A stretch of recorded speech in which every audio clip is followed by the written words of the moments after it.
हम्म प्राचीन ग्रंथों में कुछ पन्ने ऐसे हैं ना जिन्हें आज अगर कोई भी पढ़े तो सचमुच रोंगटे खड़े हो जाते हैं। बिल्कुल।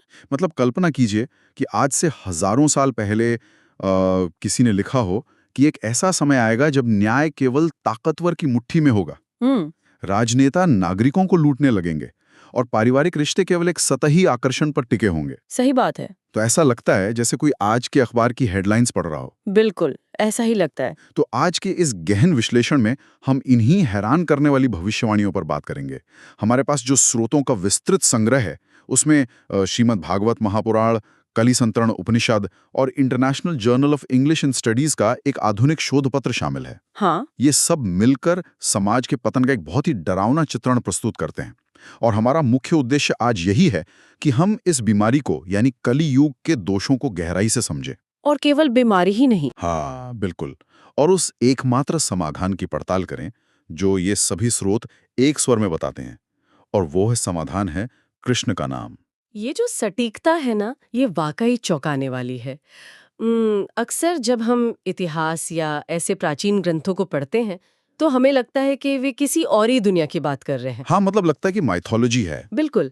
लेकिन श्रीमद् भागवत के 12वें स्कंद में सुखदेव गोस्वामी कलयुग के जो लक्षण बताते हैं ना, यानी कलह और पाखंड के इस युग के, हम्म वे सीधे आज की हमारी सामाजिक और राजनीतिक व्यवस्था पर चोट करते हैं। हमारे स्रोत और ये जो शोध पत्र हैं, ये स्पष्ट रूप से इस पतन की बहुआयामी प्रकृति को सामने रखते हैं। मतलब हर तरफ से पतन। हाँ, देखिए, ये केवल नैतिक गिरावट नहीं है, ये एक संपूर्ण प्रणालीगत विफलता है, एक सिस्टमैटिक फेलियर जिसकी भविष्यवाणी बहुत पहले ही कर दी गई थी। और ये विफलता तो शारीरिक स्तर से ही शुरू हो जाती है ना? बिल्कुल। शोध पत्र में एकदम स्पष्ट रूप से उल्लेख है कि कलयुग के प्रभाव में मनुष्यों की जो अधिकतम उम्र है वो घटकर सिर्फ 50 वर्ष के आसपास रह जाएगी।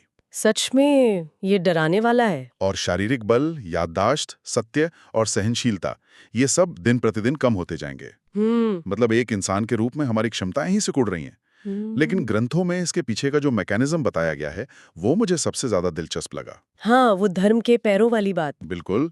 ये केवल कोई प्राकृतिक बदलाव नहीं है बल्कि धर्म के पैरों का कटना है। मैं बताना चाहूंगी हम्म कि ये एक बहुत ही महत्वपूर्ण बिंदु है। सतयुग में धर्म के 4 पैर माने जाते थे। अच्छा, वो कौन से थे? सत्य, दया, तपस्या और पवित्रता। हम्म श्रीमद् भागवत समझाता है कि हम्म कलयुग आते आते झूठ, हिंसा, असंतोष और कलह के कारण धर्म के 3 पैर टूट चुके हैं। अरे बाप रे। हाँ, अब यह केवल सत्य कि एक पैर पर किसी तरह खड़ा है, और वो भी लगातार कमजोर हो रहा है। इसी कारण से समाज का हर ढांचा चरमरा रहा है। तो जब दया और तपस्या ही खत्म हो जाएगी तो समाज तो गिरेगा ही। बिल्कुल। और जब ये खत्म हो जाते हैं ना, तो समाज में केवल एक ही पैमाना बचता है, और वो है पैसा। हाँ, धन। ग्रंथ कहते हैं कि कलयुग में किसी व्यक्ति के अच्छे जन्म, उसके उचित व्यवहार और उत्तम गुणों का एकमात्र प्रमाण केवल उसका धन होगा। मतलब ये तो आज के समाज की सबसे कड़वी सच्चाई है। जिसके पास पैसा है उसी को सबसे संस्कारी, गुणी और न्यायप्रिय मान लिया जाता है। बिल्कुल ऐसा ही होता है। और स्रोत भी यही बताते हैं कि न्याय प्रणाली केवल उसी की तरफ झुकेगी जो सत्ता और संपत्ति से लैस है। सही बात है। और अगर राजनीतिक व्यवस्था की बात करें ना, तो स्थिति और भी भयावह बताई गई है। राजा या राजनेता जिनका काम नागरिकों की रक्षा करना होता है, हम्म वे खुद लुटेरों और चोरों की तरह व्यवहार करने लगेंगे। ये बहुत ही स्पष्ट रूप से लिखा है। अत्यधिक करों, अकाल और सूखे से त्रस्त होकर आम नागरिकों को शहरों को छोड़कर पहाड़ों और जंगलों की तरफ भागने को मजबूर होना पड़ेगा। अपनी जान बचाने के लिए उन्हें पत्ते, जड़ें, मांस और जंगली शहद तक खाना पड़ेगा। और देखिए, जब बाहरी दुनिया इतनी अराजक हो जाती है ना, तो उसका सीधा असर हमारी सबसे छोटी सामाजिक इकाई पर पड़ता है। यानी परिवार पर। बिल्कुल, परिवार पर। स्रोतों के अनुसार विवाह जैसी पवित्र संस्था अपना अर्थ ही खो देगी। पुरुष और स्त्री केवल शारीरिक सुंदरता और यौन आकर्षण के आधार पर ही साथ रहेंगे। जैसे ही वो आकर्षण खत्म होगा, रिश्ते टूट जाएंगे। ये तो हम आज देख ही रहे हैं। हाँ, और पारिवारिक मूल्य इतने गिर जाएंगे कि बुजुर्ग माता पिता की देखभाल करना एक बोझ मान लिया जाएगा। लोग अपनी इंद्रियों की तृप्ति के लिए बस कुछ सिक्कों की खातिर अपने सगे संबंधियों को भी धोखा देने से नहीं हिचकिचाएंगे। इस पूरी स्थिति को देखकर मुझे तो ऐसा लगता है जैसे कलयुग एक ऐसा भयानक वायरस है जो हमारे समाज के सिस्टम को एक-एक करके क्रैश कर रहा है। बहुत सही तुलना की है आपने। मतलब हमारा समाज एक ऐसे डूबते हुए जहाज की तरह हो गया है जिसमें हर तरफ से पानी भर रहा है, चाहे वो अर्थव्यवस्था हो, न्याय हो या परिवार। बुनियाद ही खोखली हो चुकी है। बिल्कुल। अब सबसे बड़ा सवाल जो दिमाग में आता है वो ये है कि अ, क्या इस पतन को रोका जा सकता है? हम्म। तो स्रोतों में इस निराशाजनक चित्र के बीच एक बहुत ही अहम मोड़ आता है जहां कलिसंतरण उपनिषद की एंट्री होती है। हाँ, और इस मोड़ को समझने के लिए ना हमें द्वापर युग के अंत में जाना होगा। अच्छा। जब कलयुग की शुरुआत होने ही वाली थी, तब देवर्षि नारद मुनि ने इस आने वाले विनाश को पहले ही भांप लिया था। मतलब उन्हें पता चल गया था। बिल्कुल। तो वे इसी चिंता को लेकर सृष्टि के रचयिता ब्रह्मा जी के पास गए। नारद मुनि का प्रश्न बहुत सीधा सा था कि बचा कैसे जाए। हाँ, कि आने वाले इस भयानक युग के प्रभावों को पार करने यानी संतरण करने का उपाय क्या है? और ब्रह्मा जी का जो उत्तर था वो मतलब शुरुआत में सुनने में बहुत ही साधारण लगता है ना? हाँ, उन्होंने आदि पुरुष नारायण के नामों का उच्चारण करने की सलाह दी और यहीं से वो 16 शब्दों का महामंत्र प्रकट होता है। हरे राम वाला। बिल्कुल। हरे राम राम राम हरे हरे, हरे कृष्ण कृष्ण कृष्ण हरे हरे। कली संतरण उपनिषद में कली का शाब्दिक अर्थ ही कलह या संघर्ष बताया गया है। सही बात है। बाद में 16वीं शताब्दी में चैतन्य महाप्रभु ने इसे हरे कृष्ण से शुरू किया, लेकिन मूल मंत्र ये 16 शब्द ही हैं। और यहाँ जो 16 शब्दों की संख्या है ना, ये कोई संयोग नहीं है। अच्छा। कली संतरण उपनिषद गहराई में जाकर समझाता है कि ये 16 शब्द जीव यानी हमारी आत्मा की 16 कलाओं से जुड़े हैं। ये एक बहुत ही तकनीकी लेकिन महत्वपूर्ण अवधारणा है। तो इस अवधारणा को थोड़ा सरल भाषा में समझना जरूरी है। मतलब ये 16 कलाएं असल में क्या हैं? हाँ, और ये हमारे पतन या हमारे उद्धार से कैसे जुड़ी हैं? देखिए, इसे ऐसे समझा जा सकता है कि हमारी जो शुद्ध चेतना या आत्मा है, उसके ऊपर अज्ञानता की 16 परतें या आवरण चढ़े हुए हैं। पढ़ते हैं। ये परतें हमारी 5 ज्ञानेंद्रियों, 5 कर्मेंद्रियों, 5 प्राण यानी जो जीवनी शक्ति है और एक मन से मिलकर बनी है। अच्छा, तो 5 5 5 और 1 16 हो गए। बिल्कुल। तो जब आत्मा इन 16 भौतिक परतों में पूरी तरह उलझ जाती है ना, तो वह अपना असली स्वरूप भूल जाती है। ब्रह्मा जी स्पष्ट करते हैं कि ये 16 शब्दों का मंत्र सीधे तौर पर अज्ञानता की इन 16 परतों को नष्ट करता है। क्या बात है। हाँ, जिससे आत्मा का असली प्रकाश बाहर आ पाता है। यही कारण है कि नारद मुनि युगों युगों से अपने तानपुरे पर इसी कंपन को बनाए हुए हैं। ये दर्शन सुनने में तो बहुत ही गहरा है, लेकिन सच कहूं तो यहाँ एक तर्क हजम नहीं होता। कौन सा तर्क? देखिए, हम बात कर रहे हैं अपारल, राजनीतिक भ्रष्टाचार, आर्थिक पतन और परिवारों के टूटने जैसी विशाल और जटिल वैश्विक समस्याओं की। बिल्कुल। तो एक आम इंसान के लिए ये विश्वास करना बहुत मुश्किल है यार कि केवल 16 शब्दों के उच्चारण से इतनी बड़ी सामाजिक व्यवस्थाएं सुधर सकती हैं। मतलब क्या ये समाधान समस्या के मुकाबले बहुत छोटा नहीं लगता? मैं समझ सकती हूँ। सतह से देखने पर ये समाधान बहुत छोटा या अतिशोक्तिपूर्ण लग सकता है। हाँ। लेकिन इसे समझने के लिए हमें मंत्र के मनोविज्ञान और उसके काम करने के तरीके की तह तक जाना होगा। ये कोई जादू टोना नहीं है। समस्या का असली कारण बाहर नहीं बल्कि भीतर है। भीतर कैसे? देखिए, लालच, भ्रष्टाचार, क्रोध और हिंसा, ये सभी बुराइयां आसमान से तो नहीं टपकती। सही बात है। ये इंसान की दूषित चेतना से पैदा होती हैं। स्वामी जी के व्याख्यानों और हमारे स्रोतों के अनुसार इन सभी समस्याओं की एकमात्र जड़ ये अज्ञानता है कि मैं यह शरीर हूँ। शारीरिक पहचान? बिल्कुल। यानी खुद को सिर्फ हाड़ मांस का पुतला मान लेना। ठीक वही। थॉमस हक्सले जैसे महान दार्शनिक का उदाहरण हमारे स्रोतों में इसी संदर्भ में दिया गया है। हाँ, वो अंग्रेज वाला किस्सा। हाँ, हक्सले को इस बात का बहुत गर्व था कि वे एक अंग्रेज हैं। ये सुनने में देशभक्ति या गर्व की बात लग सकती है, लेकिन आध्यात्मिक दृष्टिकोण से देखा जाए तो ये अज्ञानता का चरम है। जब इंसान खुद को शरीर, राष्ट्र, जाति या लिंग के आधार पर एक सीमित ढांचे में बांध लेता है ना, तो वो अपनी इंद्रियों की तृप्ति को ही जीवन का एकमात्र लक्ष्य मान लेता है। और ये बात तो आज की दुनिया पर पूरी तरह से लागू होती है। बिल्कुल होती है। आज की जो आइडेंटिटी पॉलिटिक्स या पहचान की राजनीति है, हाँ, वो इसी भ्रम पर तो टिकी है सही कहा। कि मैं गोरा हूं, मैं काला हूं, मैं अमीर हूं, मैं अमुक देश का हूं। जब मैं खुद को एक विशेष शरीर मान लेता हूं, तो मेरी जरूरतें दूसरों से टकराने लगती हैं। हाँ, टकराव तो होगा ही। मुझे दूसरों से ज्यादा सत्ता चाहिए, ज्यादा संसाधन चाहिए। तो ये भ्रम ही समाज में उस अंतहीन संघर्ष को जन्म देता है जिसे कलयुग कहा गया है। और इसी भ्रम को तोड़ने के लिए चैतन्य महाप्रभु ने एक बहुत ही सटीक और सुंदर सिद्धांत दिया है, और वो है चेतोदर्पण मार्जनम। चेतोदर्पण मार्जनम? हाँ, इसका अर्थ है हृदय रूपी दर्पण की सफाई। जन्मों जन्मों की शारीरिक पहचान और स्वार्थ के कारण ना हमारी चेतना के दर्पण पर धूल की एक मोटी परत जम गई है। जब कोई लगातार कृष्ण के नाम का जप करता है, तो उस ध्वनि का कंपन एक सूक्ष्म सफाई प्रक्रिया की तरह काम करता है। वो ध्वनि उस दर्पण पर जमी अज्ञानता की धूल को हटाती है, ताकि आत्मा अपना असली और शुद्ध स्वरूप देख सके।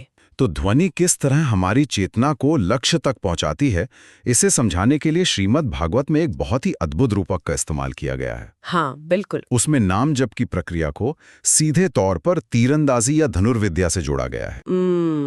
वो मुंडक उपनिषद और भागवत परंपरा का एक बहुत ही शक्तिशाली रूपक है। हाँ, तो उसमें प्रणव यानी जो मंत्र हम जप रहे हैं, हाँ, उसकी तुलना एक धनुष से की गई है। हाँ, जो जीव है, यानी स्वयं हमारी आत्मा, हाँ, वो एक बाण या तीर है। और भगवान के चरण कमल या वो सर्वोच्च चेतना, वो लक्ष्य है। बहुत सुंदर। तो जब कोई मंत्र का सही उच्चारण करता है, तो वो असल में अपने मन को एकाग्र करके आत्मा रूपी बाण को सीधे उस परम लक्ष्य पर साध रहा होता है।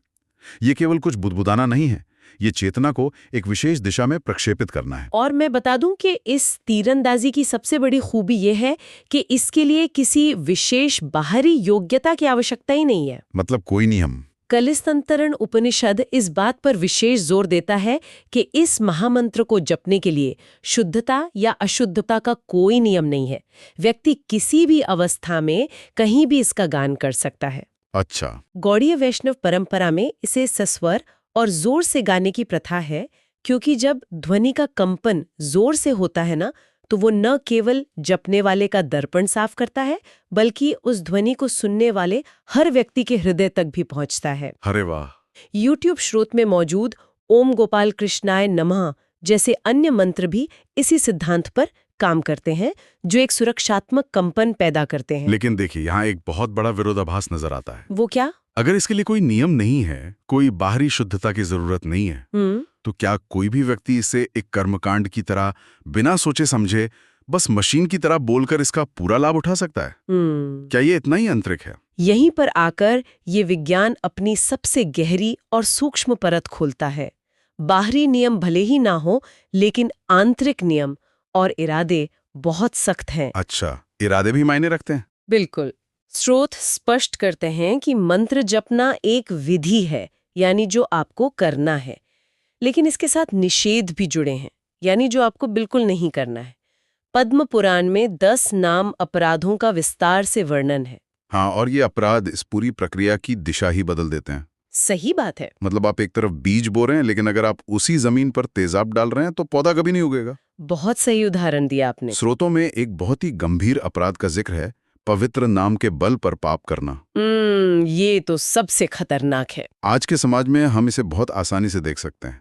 लोग सोचते हैं कि मैंने तो सुबह मंत्र जप लिया था या मंदिर में दान दे दिया था, अब अगर मैं व्यापार में थोड़ी धोखाधड़ी कर लूं या किसी का हक मार लूं तो वो सब पाप धुल जाएगा। हाँ, लोग इसे एक शॉर्टकट मान लेते हैं। बिल्कुल। पवित्र नाम को एक क्लीनिंग मशीन या सफाई का यंत्र मान लेना एक बहुत बड़ा अपराध है। और इसी मानसिकता के खतरनाक परिणामों को समझाने के लिए ना स्रोतों में गोपाल चक्रवर्ती की एक बहुत ही मार्मिक और डरावनी कथा साझा की गई है। हाँ, वो कथा। ये कथा केवल एक ऐतिहासिक किस्सा नहीं है, ये आध्यात्मिकता को सतही रूप से लेने वालों के लिए एक चेतावनी है। और ये कथा इस बात को बहुत स्पष्ट करती है कि नाम जप का असली उद्देश्य क्या है और क्या नहीं है। बिल्कुल। एक विद्वानों की सभा में महान संत हरिदास ठाकुर ये समझा रहे थे कि नाम जप का सर्वोच्च फल क्या होता है। हाँ। तो उस सभा में बहुत से विद्वानों का मानना था कि नाम जपने से बस पाप कटते हैं या ज्यादा से ज्यादा मोक्ष मिल जाता है। लेकिन हरिदास ठाकुर ने इस धारणा को पूरी तरह खारिज कर दिया। उन्होंने कहा कि मोक्ष तो नाम के बहुत ही शुरुआती प्रभाव से मिल जाता है। और यहाँ स्रोतों में नाम आभास शब्द का प्रयोग किया गया है। हाँ, नाम आभास। इसे ऐसे समझा जा सकता है जैसे सूरज उगने से ठीक पहले की जो रोशनी होती है ना, भोर का समय। बिल्कुल। सूरज अभी क्षितिज से बाहर नहीं आया है, लेकिन उस भोर की रोशनी से ही रात का सारा अंधकार दूर हो जाता है। तो मोक्ष या पापों से मुक्ति उस आभास मात्र से मिल जाती है। बहुत ही सटीक उदाहरण है।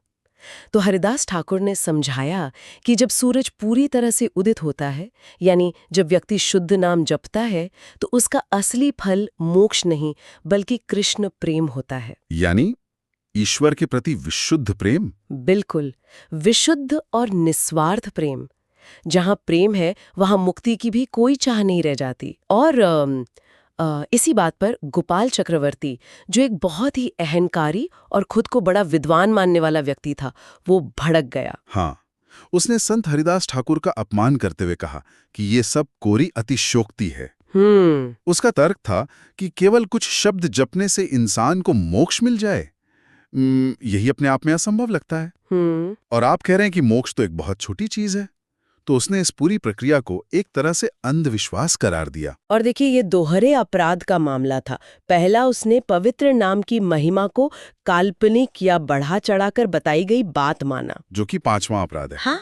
और दूसरा, उसने एक ऐसे महान और शुद्ध भक्त का भरी सभा में अपमान किया जिसने अपना पूरा जीवन नाम जप में लगा दिया था, और ये पहला अपराध है। तो स्रोतों के अनुसार भगवान अपने नाम या स्वयं के प्रति किए गए अपराध को तो क्षमा कर सकते हैं, लेकिन अपने शुद्ध भक्त का अपमान कभी सहन नहीं करते। बिल्कुल नहीं। हरिदास ठाकुर तो दयालु थे, उन्होंने उसे वही माफ कर दिया, लेकिन सृष्टि के नियम इतने आसान नहीं होते। सही बात है। इस भयानक अहंकार और अपराध के कारण कुछ ही दिनों बाद गोपाल चक्रवर्ती को कोढ़ की बीमारी हो गई, यानी लेप्रेसी, और उसकी नाक गलकर गिर गई। इस कथा में कोढ़ और नाक का गिरना केवल एक शारीरिक बीमारी का वर्णन नहीं है। अच्छा, तो इसके पीछे भी कुछ अर्थ है। ये एक बहुत गहरा रूपक है। नाक कटना हमारे समाज में सम्मान खोने का प्रतीक है। गोपाल को अपने ज्ञान और अपनी स्थिति पर बहुत अहंकार था। जब आप आध्यात्मिकता को अपनी सुविधा और अपने अहंकार को पुष्ट करने का साधन बना लेते हैं ना, तो आपकी चेतना भीतर ही भीतर सड़ने लगती है। और वो सड़न अंततः बाहर आ ही जाती है। बिल्कुल। तो ये इस बात का स्पष्ट प्रमाण है कि नाम जप की प्रक्रिया केवल शब्दों को रटने का कोई यांत्रिक फॉर्मूला नहीं है। एकदम सही। यदि आप मंत्र जप रहे हैं लेकिन भीतर से अहंकार, दूसरों के प्रति ईर्ष्या और खुद को श्रेष्ठ मानने की भावना से भरे हैं, तो वो ध्वनि अपना काम नहीं कर पाएगी।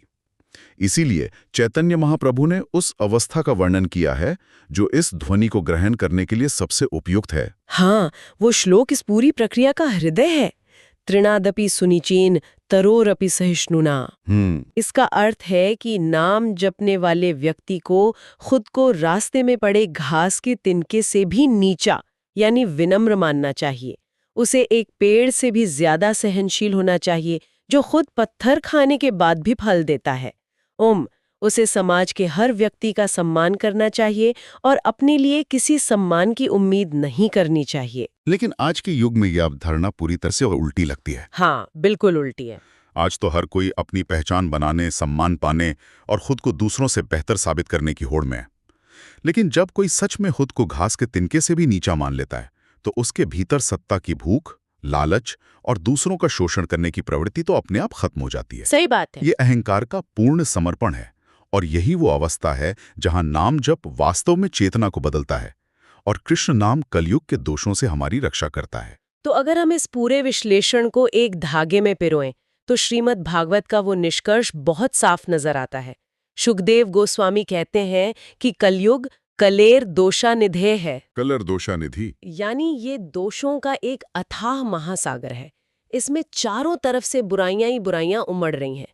लेकिन इस अंधकारमय महासागर में एक महान गुण भी है केवल एक गुण। और वो ये है कि केवल कृष्ण कीर्तन से, उस परम चेतना के नाम के गान से व्यक्ति इस युग के सभी दुष्प्रभावों, मानसिक तनावों और भौतिक बंधनों से मुक्त होकर परम गति को प्राप्त कर सकता है। बिल्कुल, ये ध्वनि का वो विज्ञान है जो व्यक्ति को बाहर के शोर से निकालकर भीतर की शांति तक ले जाता है। तो इन सभी स्रोतों और शोध पत्रों से गुजरने के बाद एक विचार ऐसा है जो सच में किसी को भी गहरे चिंतन में डाल सकता है। वो क्या? देखिए, आज से हजारों साल पहले जब कोई इंटरनेट नहीं था, कोई औद्योगिक क्रांति नहीं हुई थी, तब उन ऋषियों और मुनियों ने समाज के इस मानसिक और नैतिक पतन की इतनी सटीक भविष्यवाणी कैसे कर दी थी? सोचने वाली बात है। और उससे भी बड़ा सवाल यह है कि उन्होंने चेतना को बदलने के लिए ध्वनि और कंपन का जो इतना सरल उपाय बताया, क्या वही आज के आधुनिक युग का सबसे बड़ा रहस्य है? बिल्कुल हो सकता है। आज जब दुनिया हर तरफ से इंफॉर्मेशन ओवरलोड, झूठी पहचान की राजनीति और अकेलेपन के शोर से घिरी हुई है, जब हमारा दिमाग हर सेकंड हजारों अनचाहे विचारों से संघर्ष कर रहा होता है, हाँ। तब क्या कुछ खास शब्दों के सस्वर उच्चारण से पैदा होने वाला वो कंपनी हमारे हृदय के दर्पण को साफ करने और मानसिक शांति पाने की असली चाबी है? ये एक ऐसा विचार है जिस पर अकेले में बैठकर जरूर सोचना चाहिए। आज के द डीप ड्राइव में बस इतना ही।